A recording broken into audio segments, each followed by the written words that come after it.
د دې خاورې خلک باید د دې شرافت ولري چې د دوی حیثیت او په اصطلاح باندې د دوی راتګ ته ښه راغلاست ووایي،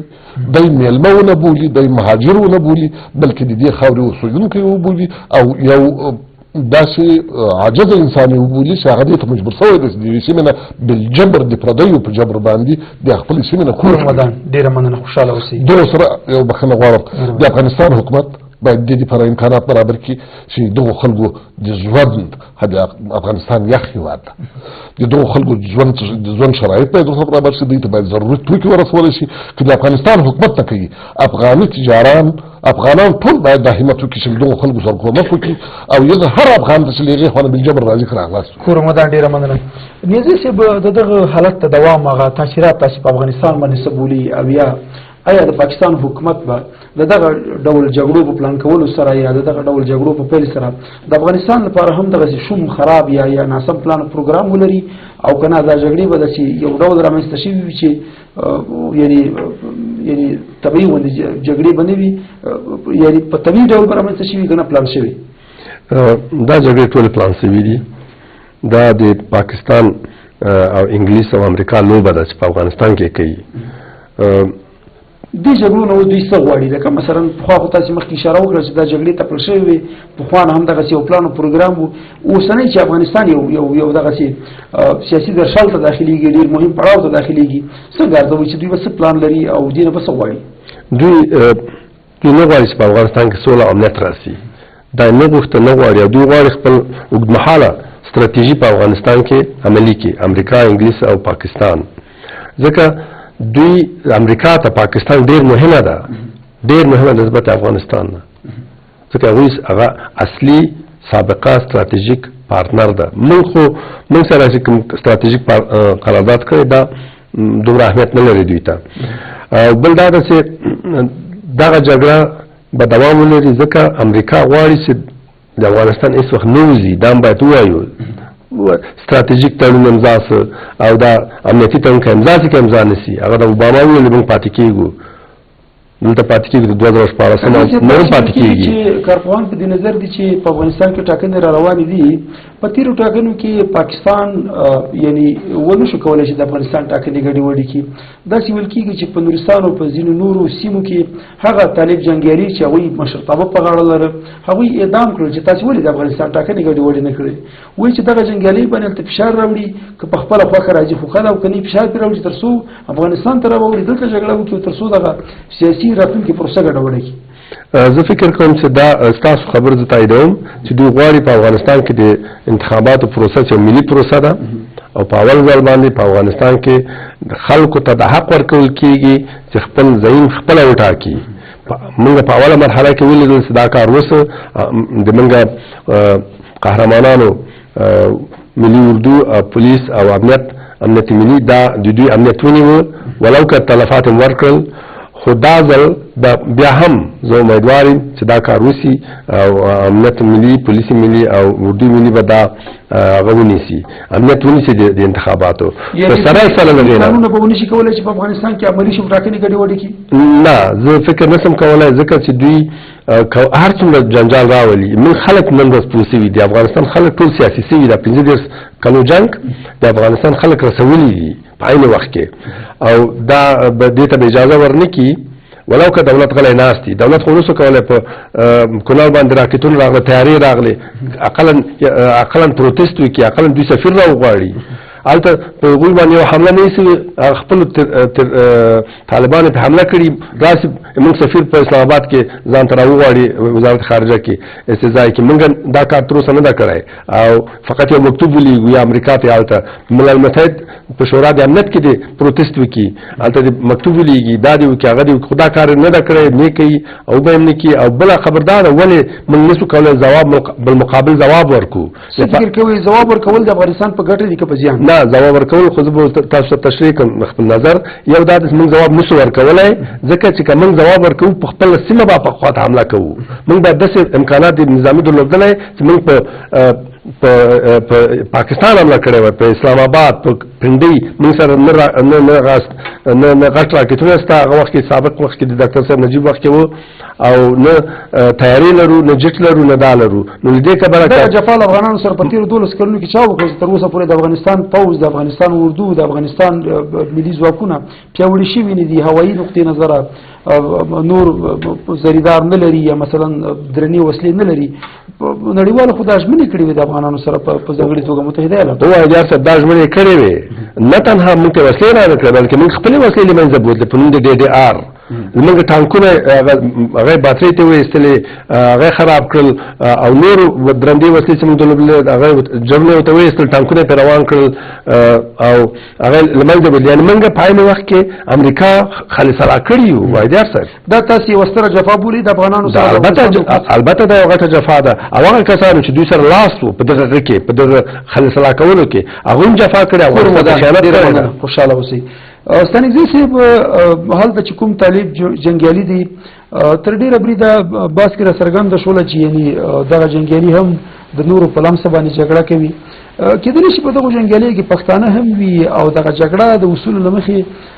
جګړه مارې ډلې باید د ګڼو ګوڼو په سیمو کې هغه ځینو کې چې خلک میشت وي چې ولسونه وي یعنی په دغسې ځایونو کې دوی باید جګړې ونه کړي او هغه څوک چې مثلا ولسي خلک دي سپینګیري دي میرمنې دي نړیوال اصول داسې وایي چې هغوی باید په جګړه کې یعنې هغوی ته زیان ونه رسېږي هغوی ته تاسې څه ویل چې اوس مهال دغه جګړه کوي د ګڼې ګوڼو په سیمو کې یا چې خلکو ته زیان رسېږي دلته باید څه وکړي دوی چې تر څو پورې خلک زیانمن نه شي واحدیار صاحب په جنګ کې الوان ویشل کېږي کوم شاعر وایي وګټه پیسې په پیسو زور ولګوه ورکه که پښتو په پښتو ور ولګوه د ډالرو زمانه راغلې ده د عقیدې زمانه ولاړه خو په تاریخونو کې قصې لیکل کېدلې پاچاهیان وو ملکونه وو حاکمیتونه وو هغو به خپلو آینده نسلونو ته تاریخونه پرېښودل اوس ډالر پرېږدي د خیانتونو سره د رسوایۍ سره داسې خلک ولې غلامان کېږي پروژه د کاریابي نسته ورته خلکو ته کار نه ورکړل سوی دی خلکو د مخې نه دسترخوان ټول سوی دی خلکو د مخې نه ډوډۍ اخیستل سوی دی خلکو سره ملي خیانت روان ده تاسو فکر وکړئ موږ به اول ووایو که کوم هېواد جوړېږي هغلته باید د علم زانګو جوړه شي معارف باید جوړ شي که کوم هېواد معارف ونه لري هغلته هېڅ هغه هېواد جوړېږي نه څنګه چې وزیرستان نن په بدبختۍ اخته چې د ما د تا کور ده مکتب نسته وکړي داسې افغانستان هم ګورو چې مکتب را وسوځېد مکتب را وران شو ځوانان هم خراب شول دغه اوس هم ګورو کوم مکتب څوک وایي چې دومره پوهنتونونه جوړ شوي دومره ظرفیت پیدا شوی ظرفیت خو به پیدا شي ولې کار به له کومه شي دغه ټولې مسلې چې سړی ګوري دا د جنګ لامل ګرځي ځکه خلک استخدامیږي یو پروژې ته دا اوس وختو کې موږ یو خوځښت شروع کړی ده د افغانستان د نجات یا د خلاصون د لارې په نوم باندې په دې کې تقریبا موږ په مزار شریف کې جلسې وکړې په کابل کې هم جلسې وکړې موږ هر ولایت ته 4 ولایت کې موږ جلسې کوو هدف هم دا ده چې نظام د ولس په واک باندې وچلېږي په واقعیت سره ولسواکي موجوده شي موږ هر هغه چاته چې د افغانستان ولس سره جفا کړې جزا نه ورکوو هغونه دا غواړو چې خپل توپک کېږي توبه وباسي د خپلو کړنو نه پښیمانه شي که هغه په هره ډله پورې مربوط خلک خو که چیرې دوی بیا هم د ملت په مقابل کې جنګېږي ملت به دغه جواب ورکړي همداسې موږ طالبانو ته هم وایو که چیرې موږ امریکایان ولاړ شي د افغانستان راوځي هغو ته هم خبرداری ورکړو چې سلا باید کېږي موږ بیا د افغان حکومت ته نه ګورو بیا په خپلو ته پاکستان د پوځ یوه دسیسه ده د امریکا او انګلستان د نورو نړیوالو استخباراتو په مرسته په پښتنو باندې جګړه تپلې ده که چېرته هغه طالب جنګیالي چې نن هلته په جګړه کې ښکېل دي او هغه پښتانه دي د دې لپاره چې په خپلو خلکو رحم وکړي په خپلو سیمو کې جګړه ونه کړي جګړه یعنې د ګڼې ګوڼې له سیمو نه بهر ته وباسي یا بیخي جګړه وینه څه فکر کوئ دوی ته تاسې څه ویل لري چې دوی څه وکړي هغه چا چې ځان ستر طاقت د دنیا ښیي هغه په هیروشیما باندې بم واچو انسانان یې ووژل تر ننه په خاوره باندې ژوند نه کېږي نو څنګه د انسانیت نوم ورته ورکړو نو نن خو به داسې خلک راوځي چې افغانستان څه پاکستان څه نور نړۍ هم تباه کړي د دې د تباهي لپاره غټه منصوبه جوړه ده ټوله اسلامي نړۍ په غم اخته ده ټوله اسلامي نړۍ کې جنګ روان ده ولې افغانستان د خېز یوه تخته ده امریکا او انګلیس غواړي روسیه او چین د خپل تسلط لاندې راولي د دې لپاره تاسو په اوکراین کې وګورئ دا اوسنی خوځښت دا سیاسي خوځښت ده امریکا ته غواړي چې بل مناقشه را پیدا کړي د روسیې لپاره د افغانستان د څنګه بل مناقشه را پیدا کړي ولې موږ په خطر کې یو د موږ د باندې جنگ میدان ګرم کړی خدای مکړه که درېیم نړیوال جنګونه ښه دي دغه 3000 ریاکټره چې روسیه لري افغانستان به د جغرافیایي حدودو له څه سیاسي د دنیا نه به اوچت شي خو په دې کې د موږ حاکمان باید هوښیار واوسي دومره غلي کېننې که سړی ډېر غلام وي لا اقل خو به خپل ځان هم اوري ولس به هم اوري که نه موږ دا مصلحت ورکوو د افغانستان حاکمانو ته لږه به ډېره ښایي د پردۍ واکمني نه. کور ودان ډېره مننه. په حل لارو خبرې کوو، تاسو ته ډېر کم وخت لرو. د حل لارې په توګه باندې مثلا اړوندې ادارې دي، د خوراک نړیواله اداره یا د بیړنیو مرستو ملي اداره په افغانستان کې لرو، یا د ملګرو ملتونو د کډوالو د برخې چې کومه اداره ده، دغه ټول باید د دغو خلکو چې دوی راغلي دي او دلته مېشت شوي دي او د ستونزو سره مخامخ دي، دوی سره کوم ډول مرستې وکړي تر څو پورې دغه خلک په پښو ودرېږي او دوی یعنې هغه ستونزې چې لري ستونزې حل شي. د افغانستان دولت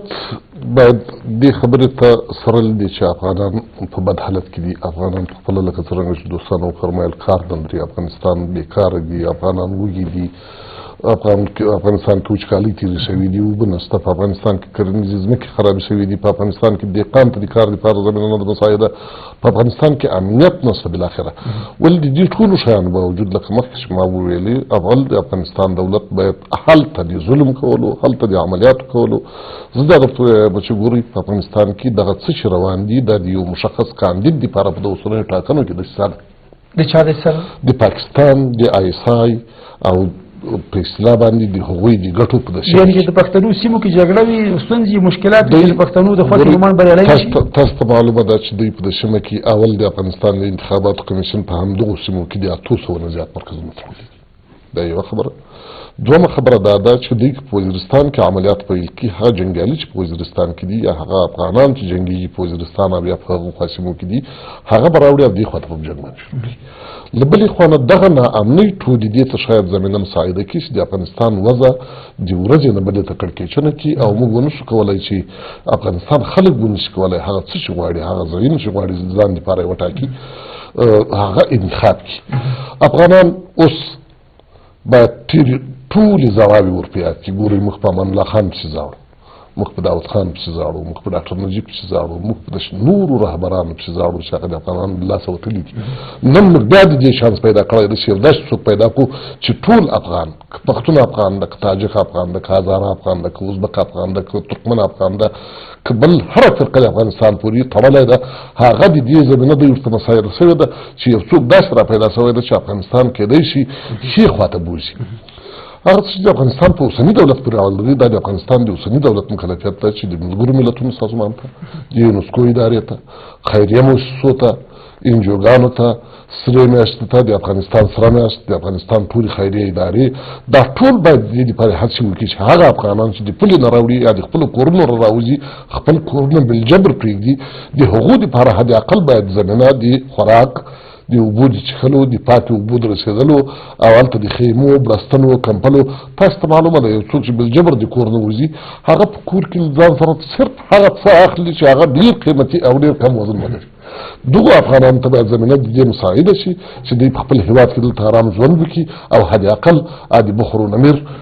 قصه ورته جوړه شي، تر څو د دوی د ماشومانو دپاره د زده کړې زمینې وروستۍ هغه څه پروګرامونه چې د یو عام انسان دپاره ضرورت دی هغه ورته کور مدان ډېر مننه. صاحب ستاسې وړاندیز ما اورو چې د حل لارې په توګه ستاسې وروستی وړاندیز څه ده؟ د افغانستان حکومت څه کولی شي او هلته سیمه ییزه اداره که لنډه اشاره وکړي، وخت کم دی.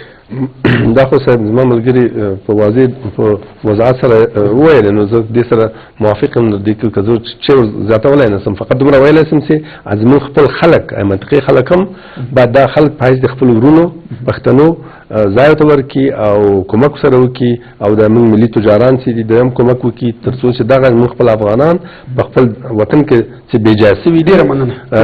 خوندي وساتل. خوشحاله اوسه. نږدې صاحب د حل لارې په توګه ستاسې وروستی وړاندیز. نو خبره دا ده چې د افغانستان په ولس کې لکه څنګه چې ورونو ویلې ده اوس جنګ تامینېږي په پښتنو باندې، چې هلته د رایې مرکزونه وتړل شي، هلته نوره دسیسه تر شا د پردې روانه ده. موږ نه غواړو چې افشا یې کړو. موږ ویلی شو چې بعضې خلکو په بعضې خارجي دولتو کې لکه تاجکستان او نورو له مخکې نه له بعضې ډلو سره کتنې کړي دي، د هغو سره یې خبرې کړي دي، د هغو سره د قدرت دپاره د شریکولو دپاره خبرې شوي دي او په ډېره ناروا ډول باندې بعضې تهمتونه هم اورو. په سیاقینو کې یو دوست هم بېګا واورېدل چې ښاغلی اشرف غني وښود چې د دې کلمې وچې دي، دا شی نشي کولی چې بعضې دا اورېدل. په سیاست کې خو تقوا وي، د سیاسي تقوا دا د یو بل کاندید سړی دومره سپک هم نه کړي، دومره بد هم ورته نه وایي، ځکه چې هر سړی دا خولې لري چې جواب ورکړي. ولې دا د تشنج سبب ګرځي. پښتانه یو عادت لري، لمنه ډېره لویه ده، همیش کشرانو ته د کشرانو په سترګه ګوري، هېڅ وخت سخت جواب نه ورکړي، په مینه محبت یې وکړي پاکي. خو زه وایم دولت کې باید اصلاحات راشي، که د آینده دولت هم راځي. د موږ تېنه امید دا ده چې په افغانستان کې خائنان جابر خلک ظالم خلک یو اخواته کی مظلوم ولسته لاس ورکی همداسې دیغه دوستانه چې د اوس په اغنه راغلي دي دیغه ته د افغانانو وظیفه د هر کور د هر افغان وظیفه چې غوته لاس ورکو هغه ته افغاني ورونو وایي چې پاکي خوشاله اوسئ چې راغلي دي بحث کې مو ګډون وکړو دا پښتو ټلویزیون درنولیدونکو دا نننی بحث چې تاسو ته وړاندې شو تاسو نه ډیره مننه قدرمنو میلمنو هم ډیره مننه چې راغله او زموږ بلنې یې ومنله او دې بحث کې ګډون وکړو نور تاسو په مهربانه خدای سپارم خوشحاله شئ ولرئ